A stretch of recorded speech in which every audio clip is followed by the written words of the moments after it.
بسم اللہ الرحمن الرحیم عزیز طلبہ،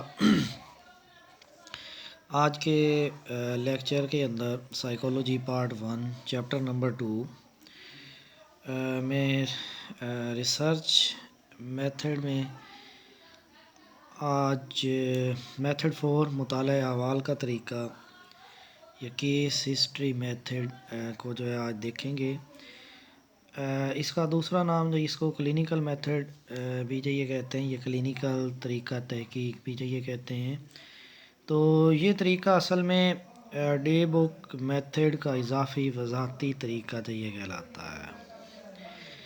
مطالعہ احوال کے طریقہ میں کسی بھی فرد کے ہیجانی مطابقتی مسائل کو دیکھنے کے لیے اس کی گزشتہ لائف اور موجودہ لائف کا جو ہے بطور غور جو ہے یہ جائزہ لیا جاتا ہے، اور اس کے پریزنٹ اور پاسٹ کے اندر جو کچھ بھی اس کے ساتھ جو یہ ہوا، جیسے جیسے اس نے جو یہ لائف جو اسپینڈ کی، تو اس کی تمام لائف کا جو اس طریقہ کے اندر جو جائزہ لیا جاتا ہے۔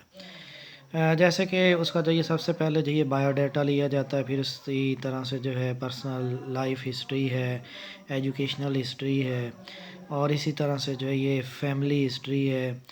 تو یہ تمام طرح کی انفارمیشن جو اس طریقے کے اندر جو ہے وہ کلیکٹ کی جاتی ہیں تاکہ اس فرد کی ہیجانی مطابقتی مسائل تک جو ہے وہ رسائی حاصل جو یہ کی جا سکے۔ تو اس طریقہ کے اندر 3 پیشہ ور ماہرین جو یہ کام کرتے ہیں۔ ان میں پہلا ماہر جو ہے اس کو ماہر طب جو یہ کہتے ہیں۔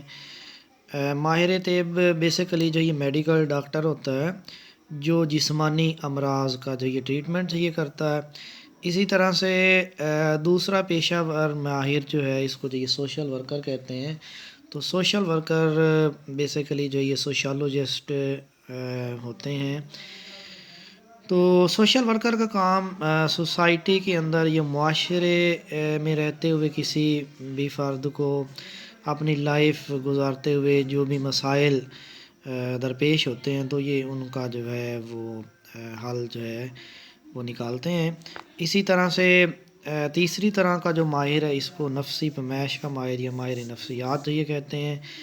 ماہر نفسیات کا بیسک ورک جو یہ کیا ہے کہ کردار اور ذہنی اعمال کی جو ہے درست ورک کا جو ہے جائزہ لینا ہوتا ہے کہ کسی فرد کے ذہنی اعمال اور کردار جو ہے وہ کس لحاظ سے جو ہے کام جو یہ کر رہے ہیں۔ اسی طرح سے جو یہ کیا ہے کہ نفسی پیمائش کا جو یہ ماہر جو ہے اس کا کام جو یہ کیا ہے کہ نفسیاتی بیماریوں کی تشخیص کرنا اور ان کا مناسب کوئی نہ کوئی علاج جو ہے وہ تجویز جو یہ کرنا ہوتا ہے۔ تو نفسی پیمائش کا ماہر جو ہے سائیکو تھراپی یا نفسیاتی طریقہ علاج کے ذریعے نفسیاتی بیماریوں کے علاج جو ہے یہ تجویز جو یہ کرتے ہیں۔ مطالعہ احوال کے طریقہ کے 2 بڑے مقاصد ہیں۔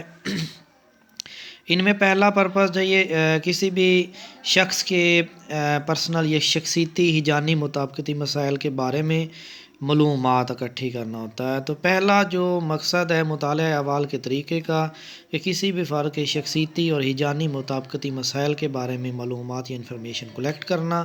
نمبر 2 فرد کے شخصی اور سماجی فائدہ کے لیے کردار میں مناسب ترمیم یا تبدیلی جو یہ لانا۔ تو یہ 2 بڑے مقاصد ہوتے ہیں مطالعہ احوال کے طریقہ کے اندر۔